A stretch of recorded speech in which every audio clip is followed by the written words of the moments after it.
Hey, it's John, and thanks for tuning in to the Elise and John Show. Be sure to follow us on Instagram, Twitter, and YouTube, and subscribe to our show wherever you get your podcasts. Because it don't cost. Like, it doesn't cost you money. Just do it. Or don't. Whatever. It's fine. Whatever. I just wanted to let you know. That's all. Ain't nobody tripping. Man, all this beef. On part 2 of episode 2, we close out on election week by celebrating the Biden-Harris win and reflecting on our outlooks for what is to come. Enjoy the episode. Catch you on the flip.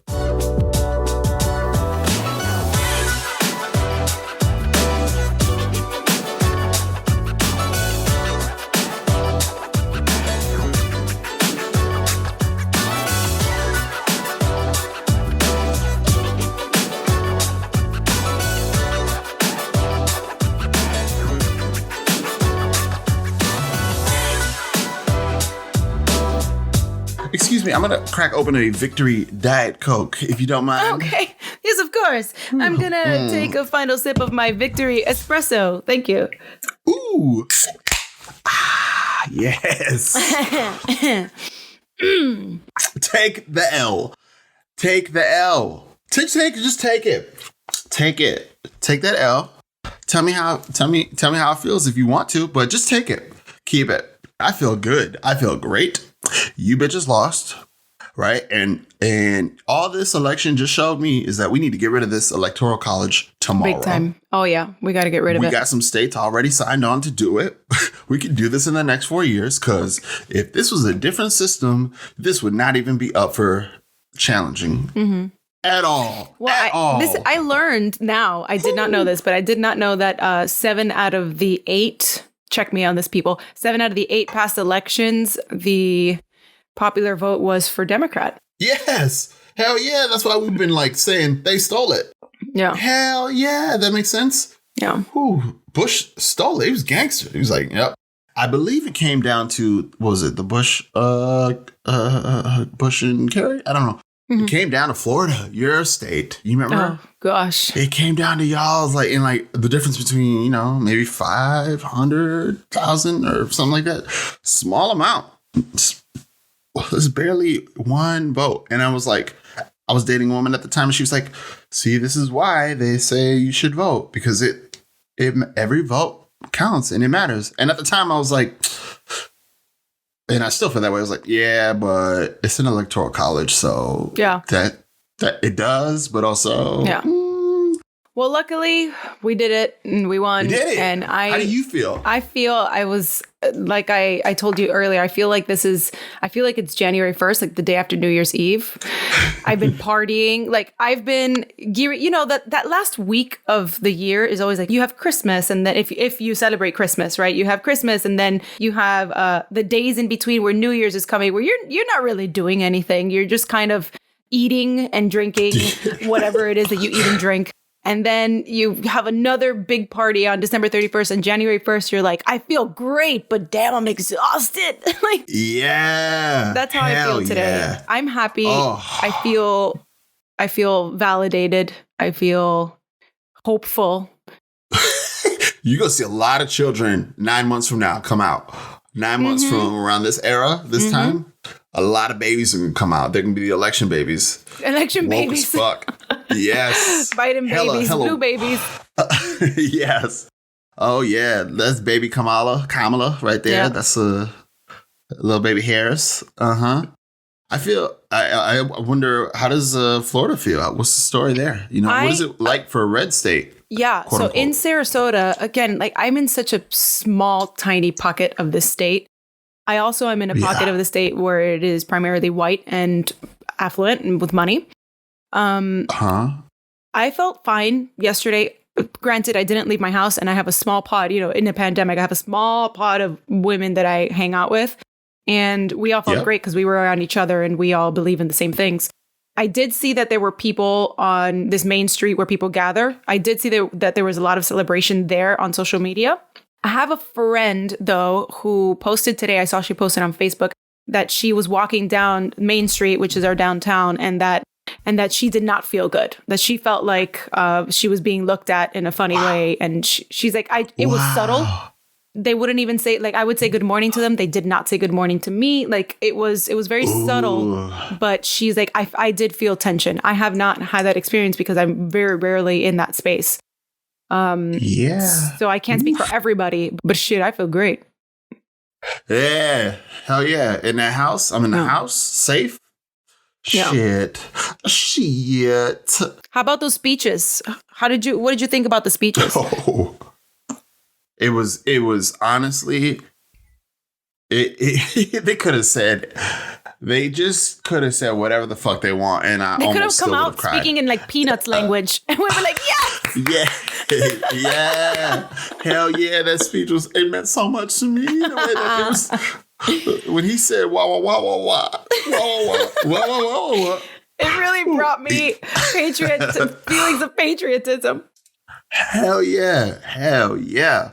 Man. And you know what? To be honest, I'm excited that Kamala's like biracial and we get to have a talk about something that's like not so one color. Like everybody like can now have a chance to open up their mind and think about how this world is nuanced and we are all together in a nuanced world.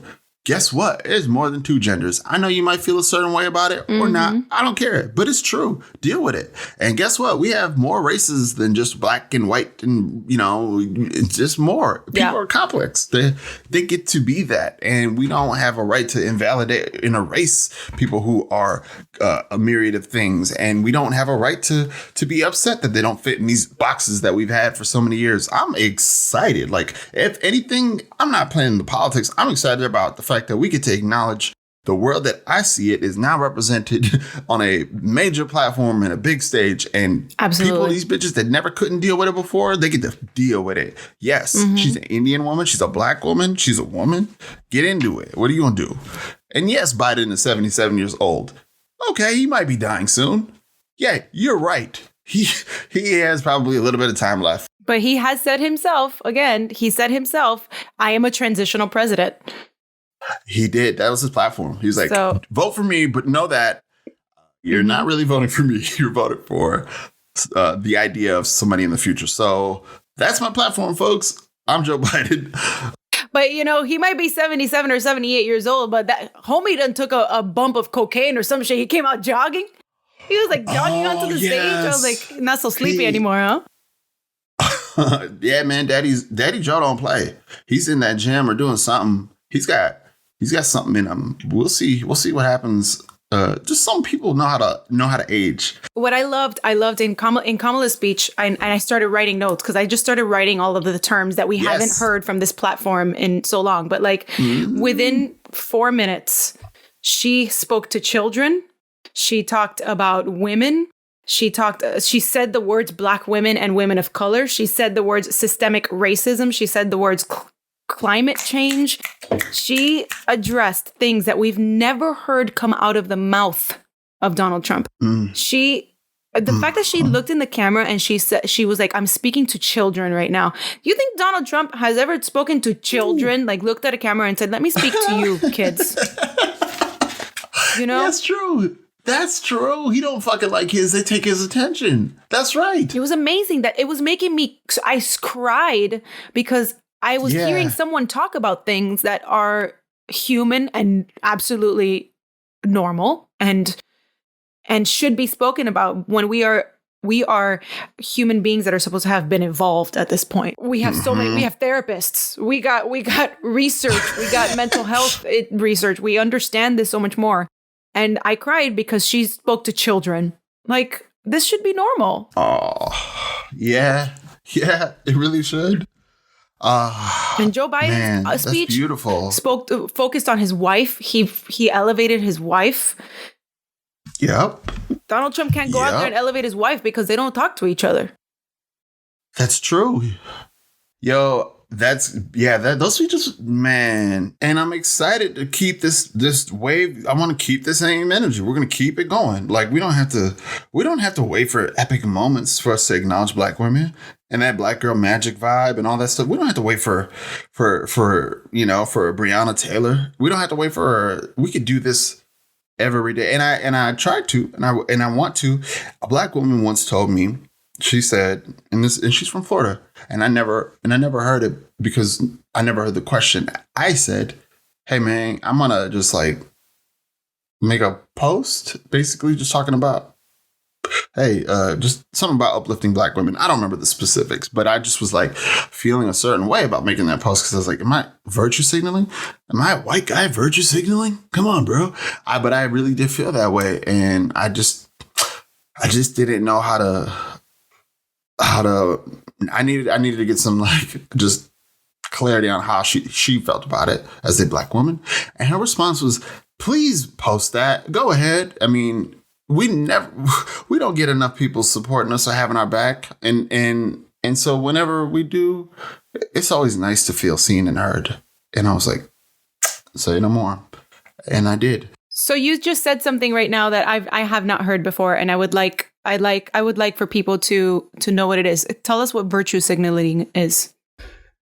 Oh, it's the idea that you are behaving in a certain way for the optics or to be perceived as somebody that is maybe noble or virtuous, righteous, gotcha. And virtuous. Yeah. Used in this context is a way to like heighten your brand in a more just way, morally just way, a more woke way. Woke, right? That's what I was thinking. People, yeah, they'll kind of like jump on it and be like, I've been doing some reflecting and thinking, and our brand here at Whole Foods wants to acknowledge Black women for the rest of today. So if you are a Black woman, come on in and get 10% off of any produce, just produce, but any produce. Just produce. Do not go to the vegan cheese. Okay? Exactly right. Yeah. And the produce, we prefer you select from the ones that are already expiring. So if you can use the front to back method, the ones, just kind of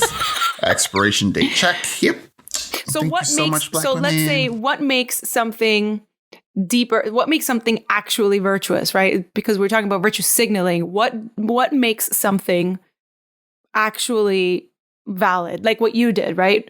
What made that beyond that, right? What is it? Putting your money where your mouth is, continuing to do it, speaking up in your spaces. Yeah. Those things are very valid. I feel like what makes it virtuous, one of the ways is the actual work that we have ahead of us, which is our relationships with each other, whether they are our family or friends, they agree with us, they disagree with us. It's the actual work to still feel, some sense of responsibility and obligation to be in relation and feel that connection with each other, because we're not going to go to a different planet, even if the country breaks up. The world, we know it is connected more so than ever. Like what happens in China affects us here. So to me, a virtue would be one in which, just one in which you feel, you just feel no shame when whatever your actions are, because you have a certain relationship that is connected to your mission, and your outcome or your output and your connectedness is not reliant on some sort of fascist that's brought you together or some sort of, falsehood. It's actual seeking out one another and appreciating them and also yourself, your relationship to yourself, self-care all day. I don't know. That's my bullshit. But friends and lovers, John Ghibertatios. Give it up for John Ghibertatios. The crowd goes wild. Oh my gosh, remember audiences? Yeah.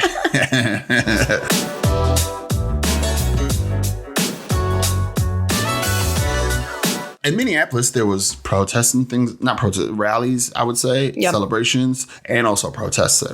And it was, I just went to the memorial, the George Floyd Memorial, because I couldn't, I just felt like I needed to go there. Like, I felt like it was also like 70 degrees, which this time of the year for Minnesota, that's rare. And it was filled with people. It was beautiful, and in reflecting, not to say like George Floyd, but it is one of the components to how we got to this. Like that George Floyd moment was big. Like that man died and the world changed. And I'm not here to like recount on the history because we all know it, but I don't want us to forget. Yeah, we're now celebrating, but we have to not forget that he was a catalyst for this. Yes. Yeah. Big Floyd, as they call him. And I went there, and it was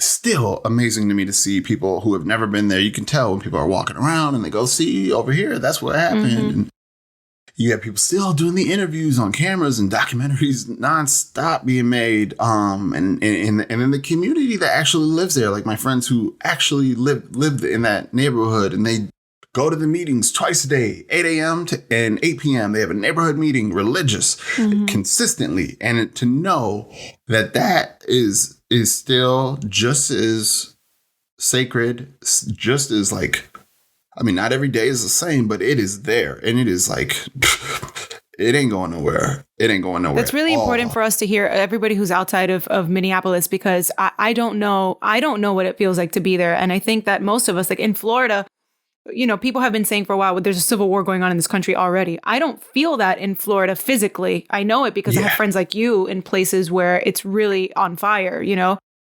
So tell us what those morning and evening meetings are. What is that? What are they doing? It's just check-ins about what's going on literally in the neighborhood, anything to report, any Proud Boys, any fuck shit, any weird behavior. Any fuck shit. Yeah. Anybody got any fuck shit to report? Anybody see some suspicious dumbass doing some fuck shit? You know, it's any on events the form. coming. There's a form, and you check the box that says fuck shit. Yeah. You submit that report, that claim, and what else they talk about? You know, basically, it's about security and safety. That's one of the things. I'm sure they talk about events and programming that they have coming up, lined up. And those two, I mean, probably in a couple of other things, but those two things in itself, that's a lot. So it's community. And it's community, which is huge. It's amazing. Yes, exactly right. And they don't have a blueprint for this. They generally they do, but there's no real blueprint on how to make your community because nobody's living in this context in this world before like this. No, they have not. Never ever. Have they ever in their life? No one has ever lived in this. We know about the LA riots, but we don't know about what happened after and how communities had to sustain. There's some cases out there, but not like this. Like where George Floyd died, that 38th in Chicago.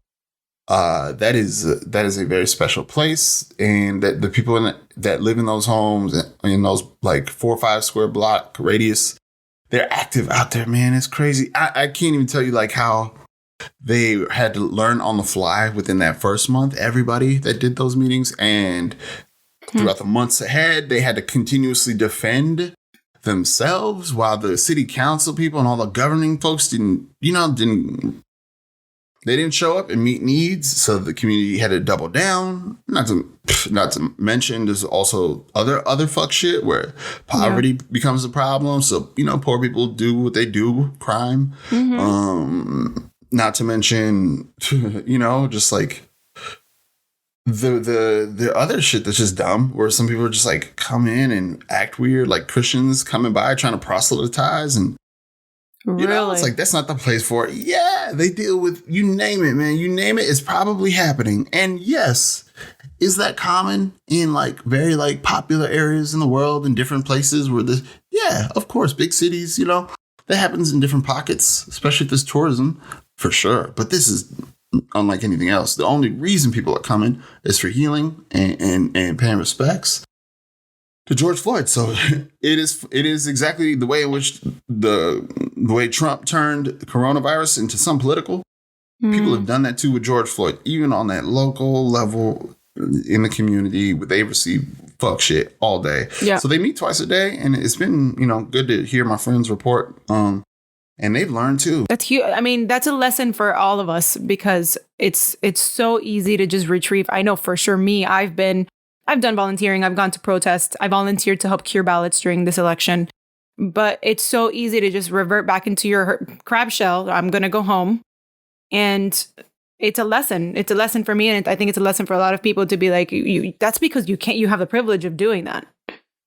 So if we could all be that way and join each other in community, we wouldn't even be in the in the relieved place we are now. We would be, this is normal. This is normal to have relief and peace and some sort of semblance of hope. Mm-hmm. Hell yeah. And there's a punching bag there.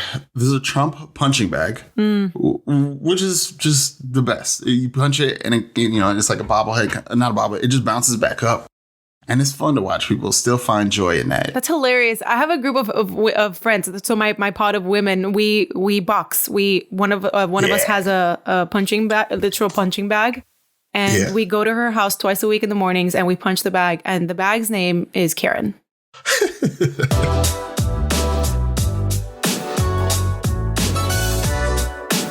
Speaking of this transition, also, another thing that I wanted to say that about the speech with Biden, he, for the first time we heard, talked about coronavirus, and he was like, stop having your weddings, idiots. He legit was like, I know that there's a lot of important things in your life. I know that you want to have weddings and graduations. Just wait. Just wait. Shut down. Just shut down. Wait a little bit. And he addressed and empathized with the people who have the 230 some odd families that have lost people due to COVID. Yeah. That's sad. 230, like almost, let's just say 250, because we're in a spike right now. By the time this comes out, who knows how many. And if he puts a lockdown, let me tell you people something. If he puts a lockdown, let him put the lockdown. Bam, bam, bam. Honestly, like, do you prefer to just be living separate from each other forever in this kind of like middle space where we're not allowed to do any of this shit anymore? Or do you want to just take a couple months, go inside your house, do some yoga, do your drinking, do whatever shit you do, and then we can go out and I can get on a fucking improv stage again and ask for a suggestion and somebody could yell dildo. Yes. Pineapple dildo. Pineapple dildo. You know what? And I'm going to take that suggestion, people. The next time that happens, I'm going to take that suggestion with joy. I agree. It's so good to hear it. Yeah. It's so nice. I can't even. I would like to clarify that this is not going to be a specifically political show all the time, but this is all just very relevant, and we got things to say. And I noticed that in the reasonable, whatever, quote unquote, reasonable media, or media that is not right-wing conservative media, they're doing what I think they need to be doing, which is rising above calling out conservative media, right? They're just like, we're just reporting. But I am not better than that. So what I did on the moment that Joe Biden's presidency was announced is I switched it on over to conservative media. Hell yeah. To watch what was going to happen. So for all of our, the myriad of our Republican listeners and conservative listeners, we know you love us. I know you're out there. I want to talk about the way that conservative media works a little bit. I am not an expert, obviously, but I saw for myself the way that this machine works and the language that they use to make you a little crazy, a little not so. Okay. Yes. Part of what they do is, first of all, the GOP and conservative media in general has pretty much meetings where they say, this is the language that we're going to be using across the board. And they are. Hold on. Yeah. Let's do this. I'm Fox News. Okay. And you're my improv coach, right? We just had a show. Yes. And let's do post show notes. Okay. If that's cool. You're the post show notes. Okay. Bring it in. Guys, come on. It's time. Everybody. Hey, get over here. Hey, Terry, focus. You got to say bye to your mom later. Okay. Yes. We got to do notes. Get in here. Elise giving notes. Cool. Okay. Here we go. Everyone take a knee. We're on the ground. We're sitting down like theater students were. Yeah. Like theater students. I'm sitting on the stage and everyone else is sitting like below me. Yeah. Okay. Fox, which is John right now. Fox. And all these other guys. Terry's here. Yes. Terry, you're just whatever. You're the C-SPAN of this conservative media network. Fox, you did not say fraud enough times. You have to remember that fraud needs to be repeated an exorbitant amount of time so that they can get that word in their minds and forget everything else. Repeat fraud a million times. Okay, repeat fraud. Okay, I'll do that. Okay. Wow. Okay. Okay. I'll do that. Another thing that we're going to do is mention tampering, voter tampering as much as possible. Tampering, fraud, tampering. Wow. Fraud and tampering go together. Okay. Yes. Anytime you say the word Biden and president, make sure that there are at least 4 words in between those 2 words. You never say President-elect Joe Biden. You say Joe Biden, who has gained votes to become president. But he's the president-elect, though. Nope. No, okay, wrong. Okay. Wrong. If you say that again, I'm going to put you in a house team and you're going to get off main stage. Okay.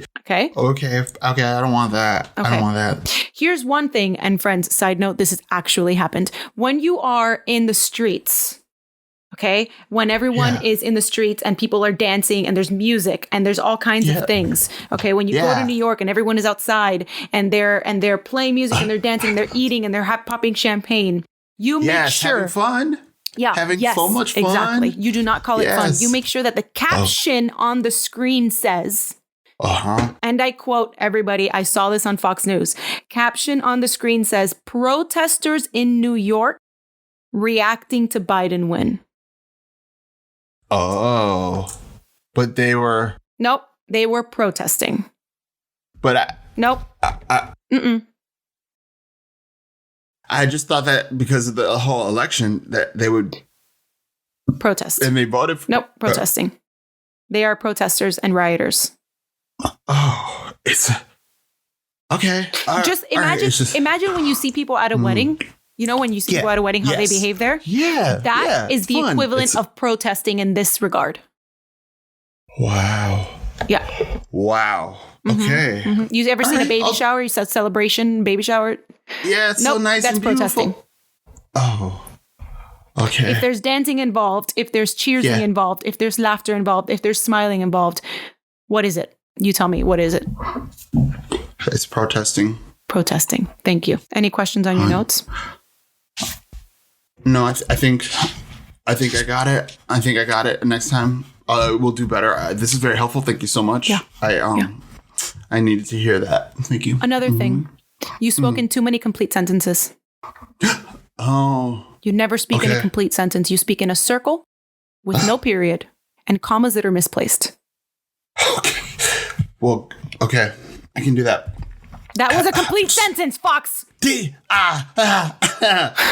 Well, and I feel, hey, how about it? You protester, dangerous, fascist. You are a Antifa-Z.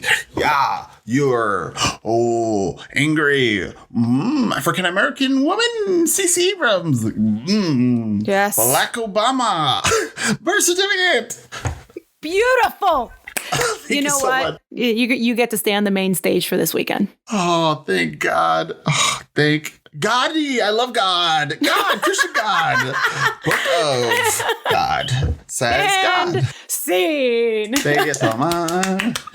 Yeah, that's definitely real. You know, you hit it on the money. Every time I watch Fox, I just really watch online from my phone when there's something live happening. And then I watch the trolls for the fun of it, just to see, like, you know, when there's a protest, they'll be like, don't you guys have a job to do? Don't you? You know, they're like, always, and I'm like, wow. And it's always like kind of fun to just, I don't know, for me, in a weird way. Not only did I hear all of these things on Fox, like they were using protesters, then you start to flip through different things and the same exact language is used in every single thing. Rudy Giuliani came out and did this press conference, which, by the way, it looked beautiful on camera because it is in frame. For those of you who have never worked with cameras, there's a frame. You can't see anything outside of that frame. And let me tell you what was outside of this frame at this press conference. They were in a warehouse, okay? Behind some warehouse next to an adult bookstore, okay? Yeah. So the optics are what it's all about. He was like, let me go ahead and make a stop right here. Why don't you guys meet me? I'm just busy doing something at the store. And something that he said that then I heard repeatedly in conservative media as well was he said the media, somebody asked him like, but Joe Biden has already been projected as the president-elect. And Rudy Giuliani said, well, who said that? And the reporter was like, every single media outlet. He goes, oh, well, the media, this is exactly the line that I heard all over conservative news. The media doesn't determine who's president-elect. The courts do. And We just spent a week counting votes because the votes are the ones that determine the president-elect. Yes, dumbass. Okay. So that Dummy. that rhetoric is brainwashing all of you, and you need to be careful. Yeah, that's good. That's good. Because y'all, it's math that runs the answer. Like it's counting. Yes. It's not about those courts. They don't have an ability to count in a different way. They don't know. It's just math. That's all. Damn, it feels good to win. Shit. And now, a call to action. Are you a Republican and would like to be a guest on the Elise and John show? Are you a right-wing conservative who feels wronged, who feels betrayed? Have you been cheated? Yeah. Do you feel that you deserve the Republic to stand against what's wrong? Oh my God. Hey, Barbara, come listen to this. Do you believe that all lives matter and that Black Lives Matter is a terrorist organization and there's only one way to stop it? It's you and your armed weapon. Barbara, it's up to us. Then you need a chance to say your piece. You need an opportunity to be heard. You need to tell them what's what and who is who.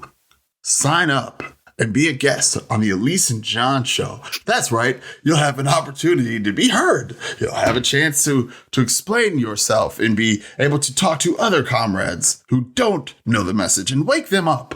Come on down to the Elise and John show. If anybody wants to come on here and have a discussion about this or who doesn't think like us, right? For real. Who doesn't think like us, please reach out to us and let us know. That's great. I like that. And it's nice. It's nice. I mean, like you said, we're not going to talk about politics all of the time, but guess what? Politics we can't escape it. We're black, we're brown. We don't get to just ignore a lot of this shit, man. So get into it. If you don't like politics and that makes you feel a certain way. I don't either, but I... Right. I'm like... So yeah, it's not fun. It's uncomfy. You think I want to be doing this? I don't know what I was feeling yesterday or 2 days ago, but this is a completely different feeling than that. I know that. I think just generally it's a more ease knowing that... we don't have to do this ourselves by ourselves anymore as citizens, right? Like the people that want to be in community and be actually, American, the new definition of American, because let's face it, when the Constitution was written, the American that they were describing was a different American than they could have ever imagined would have been today. Yeah. But that's the purpose of the document. That one had people. Yeah. That one had people as like products. So yeah. So, but that's a document. And, in the legal field, when I used to do estate plans for people. So that's the documents that you make before, to make sure that when you pass away, everything is handled. When I used to make documents for people, I would create a document that was called a living document, right? And that document is supposed to be changed because things change. Okay, it's supposed to be changed, and you don't have to do it all over again. Anytime you make a change to it, it's called a living document because once you sign it, you could change it as you wish, and it's still valid. That is what the Constitution is. It is a living document.